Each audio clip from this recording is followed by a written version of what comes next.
तर आज रविवार होता आणि सकाळ सकाळी इडलीचा बेत होता. तर पीठ बघा किती छान फॉर्मेट झालेलं आहे, व्यवस्थित म्हणजे इतकं झालेलं. तर सकाळी मी लवकर उठले 6 वाजता, तेव्हा तर काय एवढं नव्हतं. आणि नंतर बघितलं 8 वाजता, तर एकदम वरती फुलून आलेलं म्हणजे करायच्या टाईमला. तर एवढं छान असं फॉर्मेट झालेलं आहे. आता उन्हाळा आहे, ते काय फॉर्मेट होतंच, इतकं काय प्रॉब्लेम येत नाही. आणि रंग पण बघा, तांदूळ स्वच्छ 4 ते 5 वेळा धुतले की मग, आणि डाळसुद्धा उडदाची स्वच्छ धुतली की कलर त्याचा छान येतो, पांढरा शुभ्र.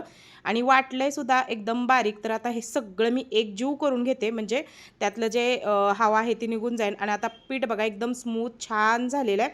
तर इथं मी 1 किलो तांदूळ आणि पाव किलो उडदाची डाळ असं 2च ही केलेलं आहे. कधी कधी नुसतंच पीठ फॉर्मेट होऊन पण बघा छान असं लागत नाही, म्हणजे टेस्टी लागली पाहिजे इडली खाताना, तोंडात अशी छान ते डाळीचं किंवा तांदळाचं असं छान एक टेस्ट आली पाहिजे, उडदाच्या डाळीची चवसुद्धा त्याला लागली पाहिजे. म्हणून 1 किलो तांदूळ रेशनिंगचे आणि पाव किलो उडदाची डाळ परफेक्ट प्रमाण आहे.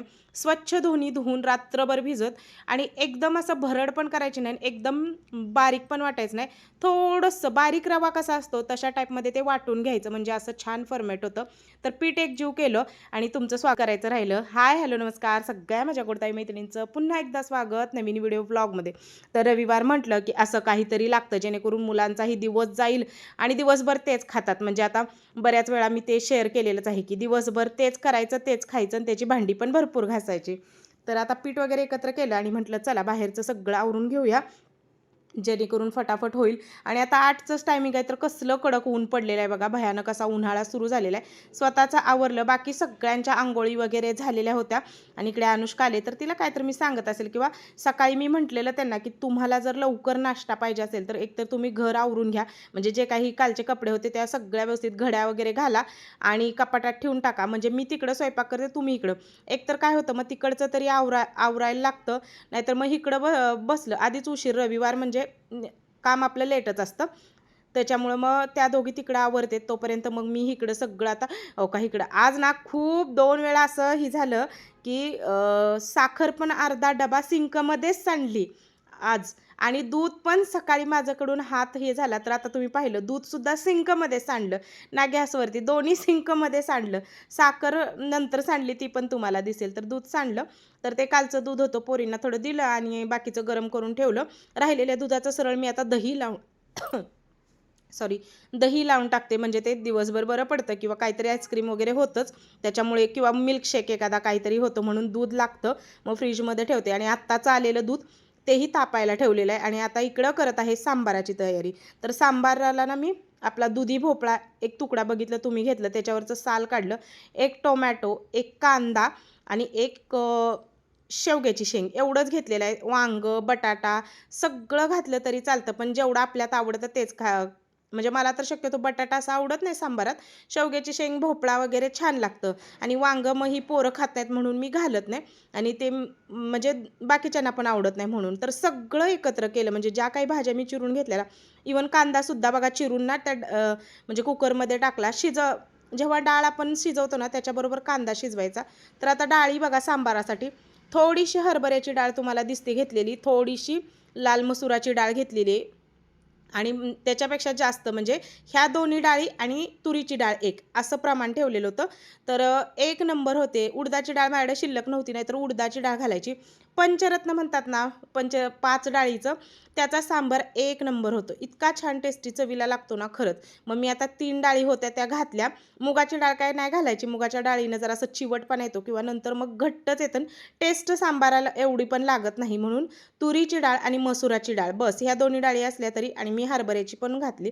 तर आता डाळी वगैरे सगळ्या ज्या भाज्या होत्या ना, सगळं स्वच्छ 2 ते 3 वेळा धुवून घेतलं. त्याच्यात थोडी हळद, थोडासा हिंग टाकला आणि कुकर लावून टाकते. आणि आपल्याला एकदम गीर असं म्हणतात ना, एकदम मऊसूद असं सांबार कसा आपला स्मूद असतो ना आमटी, तर ती तशी या पद्धतीसाठी म्हणजे शिजवून घ्यायचं. एक 3-4 शिट्ट्या बारीक ह्याच्यावरती मी करून घेते. तोपर्यंत इकडे नारळसुद्धा फोडला. आणि आता चटणीसाठी फोडावं म्हणजे खोबरं काढून त्याची चटणी करायची, त्याची तयारी करण्याआधी आता म्हटलं पीठ एकदमच फॉर्मेट व्हायला लागलेलं, तरी पण मी जसं सकाळी सकाळी पीठ उघडलं ना तसं एकजीव करून उघडच ते पीठ ठेवलं, अजिबात ते झाकलं नाही.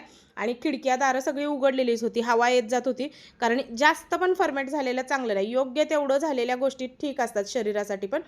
पण काय माहिती पीठ ते फुगतच चाललेलं. उन्हाळाच तेवढा होता, तर म्हटलं चला पीठ जास्ती फुगण्यापेक्षा इडलीचं जे आहे ना, तर ते करून टाकू, म्हणजे कुकर लावून टाकू. तर इकडे आता घेतलेलं आहे. कधीही असं जर्मनचं जर भांडं असेल ना तुमच्याकडं, कायम ते ओलं करून घ्यायचं त्याचं साचा, आणि तर ओल्या ह्याच्यातच थोडं तेलाचं बोट फिरवायचं आणि मग असं इडलीचं बॅटर टाकायचं. तर थिकनेस तुम्ही बॅटरचा बघू शकता. एकदम पातळ पण नाही, एकदम घट्ट पण नाही.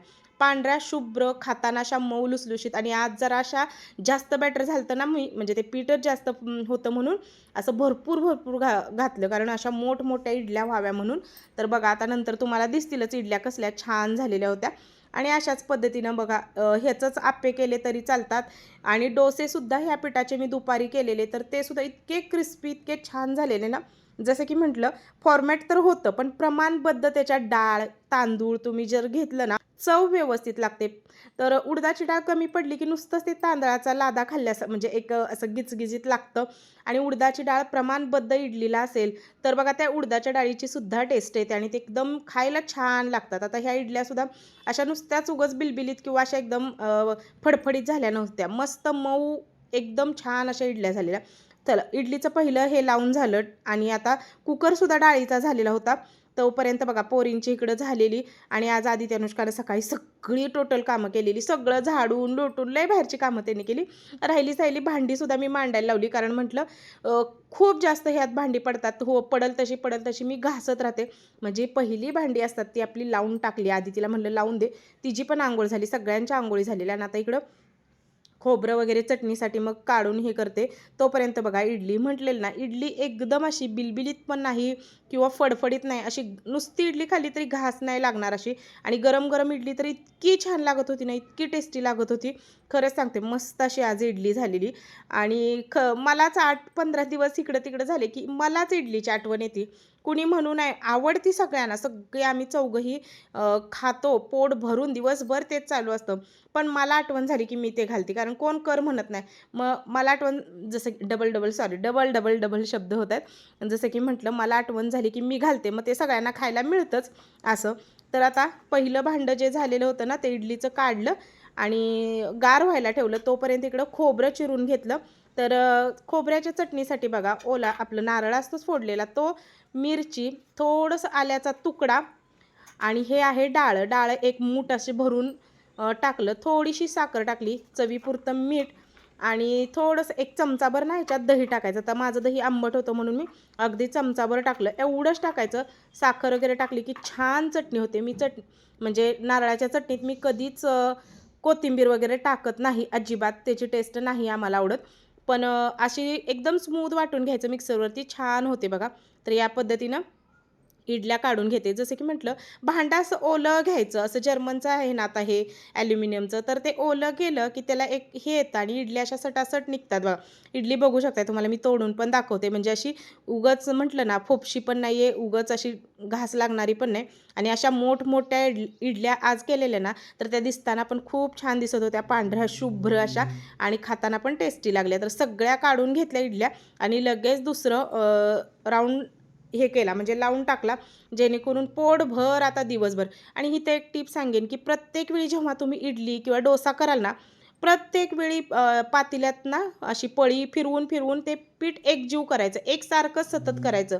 जेव्हा जेव्हा आपण त्या पिठाला वापरणार असू तेव्हा तेव्हा ते फॉर्मट झालेलं काय होतं, नुसतंच फेसलेलं पीठ वरती येतं आणि घट्टपणा जो त्या पिठातला असतो ना, तर इडलीच्या, तर तो खाली राहतो. म्हणून प्रत्येक वेळी असं हे करून घ्यायचं, म्हणजे हलवून घ्यायचं, तेव्हा छान असं एकजीव ते होतं. तर आता इकडं सांबाराला फोडणी देते. 2-3 पळ्याच्या हे केलेलं आहे, म्हणजे तेल टाकलेलं आहे. आणि आता इकडे बघा डाळ चांगली शिजलेली आहे. आणि आता सांबारला काहीच टाकायचं नाही, फक्त मोहरी, कढीपत्ता आणि हिंग अशी फोडणी आपल्याला द्यायची. तर एक जीव डाळ चांगली शिजलेली, म्हणजे त्यात जेवढं काही मी घातलेलं, शेवग्याची शेंग मेल्ट झाली सगळी, म्हणजे भोळा, कांदा, टोमॅटो जे काही होतं ना, आणि हळद आणि हिंग घातल्यामुळे ना एक छान चव आली. ती डाळ शिजली, कुकर उघडला ना तर त्याला वास छान येत होता. कढीपत्ता फक्त माझ्याकडे, त्याच्यामुळे मग दुसरं काय घातलंच नाही. तर लाल मिर्च पावडर, म्हणजे मोहरी टाकली, लाल मिर्च पावडर टाकली, आणि आता सांबार मसाला टाकला, हिंग थोडा टाकला, आणि बस त्यातलं अशी फोडणी बघा. आता तुम्हाला व्हिडिओमध्ये दिसते तर अशा टाईपमध्ये फोडणी करायची.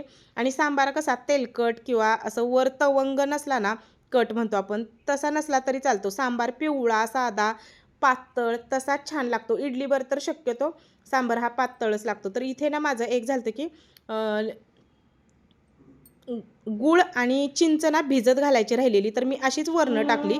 चवीपुरतं मीठ टाकलं. माझा सांबार साधारण असा गोडसर आंबट गोड चवीला असतो आणि जी चटणी असते ना खोबऱ्याची ती जरा तिखट स्पायसी असते, मिरची टाकलेली. तर सांबार झाला. जास्त काही त्याला उकळायची गरज नाही. एक फोडणी दिली, एक उकळी आली की बस. ते साईडला ठेवलं आणि आता म्हटलं चटणीला जी काय आहे ती फोडणी द्यावी, म्हणजे एकदम हे होतं. तर स्मूथ एकदम बघा इकडे बॅटर हे केलेलं आहे. जेवढी स्मूथ आपण खोबरं ती डाळ वाटू ना तेवढं एकदम छान, जशी ऑथेंटिक कोकोनट चटणी आपण ज्याला म्हणतो ना तशी एकदम लागते. कोथिंबीर घातली की त्याची चव वेगळीच लागते. बिना कोथिंबिरीची चटणी, आता बऱ्याच जणांना कोथिंबीर आवडते, मी कोथिंबिरीची पण खाल्लेली आहे, पण मी घालत नाही, मला ती आवडत नाही. अशी पांढरी, जशी आपण बाहेर गेल्यावर डोसा वगैरे मागवतो तेव्हा असते ना ती आपल्या ह्याच्यात पांढरी, तशी ही चटणी बघा लागते. तर अशा पद्धतीने तडका त्याला दिला आणि तडका दिला की असं लगेचच झाकायचं, म्हणजे एक त्याचा जो स्मोकी फ्लेवर असतो ना तो त्याचा चटणीत उतरतो. आणि इकडे बघा जसं की म्हटलं स्मूथ अशी चटणी. तर फक्त माझ्याकडे कढीपत्ता नव्हता, नाही तर कढीपत्ता असला की दिसायला पण छान लागते. आणि सगळी एकजीव करून घ्यायची आणि चटणी झालेली आहे. तर आता इडली झाली, चटणी सांबार झालं, तर ह्यांना भूक लागलेली. आज अगदी 9 9:30 वाजता ह्यांना नाश्ता मिळाला. नाही तर असं काय असेल, जर संडे असेल तर लेट होतो मला बनवायला, संडे म्हणजे रविवार नसेल तर होतं लवकर. मग इकडं पोरींना दिलं खायला आणि त्यांचा आता नाश्ता पण सुरू झाला.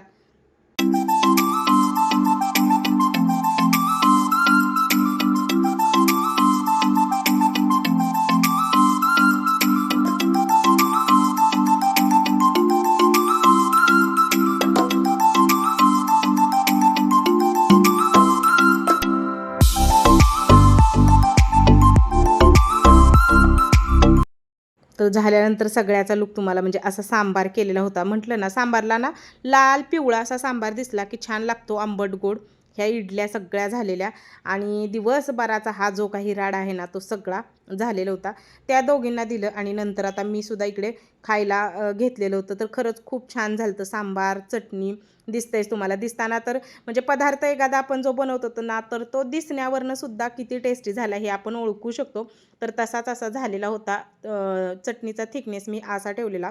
सगळं झालं आणि आता आले किचनमध्ये. तर हे तर तुम्हाला माहीत आहे, ज्या दिवशी आपण इडली डोसा काय करू ना अशा गोष्टी, तेव्हा माहीत आहे ना तर इतक्या भांडे पडतात की बोलायचं काम नाही. तर आता तुम्हाला वाटेल मी इडल्या अशा ह्याच्यात पाण्यात वगैरे का नाही टाकते का, तर नाही. खाली एक साचा आहे आणि जेव्हा आपण इडल्या करतो ना एक्स्ट्राच्या इडल्या आपण करतोच, तर त्या अशा भांड्यातच दिवसभर ठेवायच्या. ज्याला जेव्हा खायच्या तेव्हा नुसतं असं गरम केल्या ना तरी त्या मऊ लुसलुशीत एकदम लागतात बघा. कालांतराने इडली थोडीशी होतेच अशी वातड, पण अशा ठेवायच्या. मग दुपारी कोण जेवायला येणार असेल काय असेल तर मग सरळ भांडं गरम करायचं. मग इडल्या अशा वाफाळलेल्या गरम गरम छान लागतात. मग मी ज्या काही एक्स्ट्राच्या इडल्या होत्या त्या इडलीच्या भांड्यातच ठेवल्या. आणि आता हे जे पीठ आहे ना तर त्या पिठाला अजून असं फुगू नये म्हणून काय केलं, मी एका भांड्यात सरळ पाणी घेतलं आणि त्या पाण्यात हे पीठ ठेवलं. कारण दुपारी मला काय करायचं होतं, म्हणजे दुपारच्या वेळेस आणखीन मिस्टर येणार तेव्हा डोसे बनवायचे होते. आधी त्या अनुष्काने पण सांगितलेलं की दुपारी मला डोसे बनवून पाहिजे आहेत म्हणून. तर इकडे आता काही किचनमधली बरीच अशी कामं असतात जी करायची असतात. मग तीच म्हटलं आवरासावर किचन केल्याशिवाय बरं वाटत नाही. तर इकडे बघा ह्या तरसाळ्यात ना मी पाणी घेतलं आणि ते पिठाचं जे म्हणजे इडलीच्या पिठाचं पातेलं होतं ते दिवसभर असं बघा ह्याच्यात ठेवणार. कारण मग ते इतकं परत असं आंबून इतकं जास्त मग त्याचा वास येतो उगच उग्र, म्हणून मग आणि त्यात ठेवलं तर खरंच मला फायदा झाला. फ्रीजमध्ये ठेवलं असतं तर ते कसं गार झालं असतं, मग दुपारी त्याचे डोसे सरळ आले नसते. म्हणून मग असं ठेवलं तर ते फॉर्मॅट पण झालं नाही आणि जेवढं फुगलेलं पीठ होतं ते तसंच राहिलं. त्याच्यामुळं दुपारी डोसे त्याचे चांगले झाले. आता गॅस ओटा पुसून घेते. तर हा जो राहाडा असतो ना इडलीचा, इडली खायला खरंच ते इडलीसारखं कुठंच म्हणजे इडली डोश्यासारखं ना तो पदार्थ असा आहे. इतकी लांबड त्याची असते ना, आदल्या दिवशी भिजत घाला, म्हणजे 2 दिवस त्याचे सलग इडलीचे जातात. संध्याकाळी वाटा, दुसऱ्या दिवशी हा राडा करा. तर चला गॅस कट्टा वगैरे सगळं आवरलं. किचन थोडंफार आता आवरून घेते शेवटचं म्हणून. मग तिथलं पण आवरलं. मशीनसुद्धा म्हटलं क्लीन करावी आणि पोरीनी भांडी मांडली, पण निम्मी अर्धी बघा जी हाताला येत नाहीत भांडी इकडं वरती ठेवायला, तर ते सगळं तिथंच ह्याच्यावर मांडायचं. आणि इथलं तर काय मी रोजच उचललं तरी रोजच ते तसं होतं. कपडे पण पहिली जी मशीन होती ती म्हणजे कपडे धुवून झालेली आणि दुसरी लावायची होती.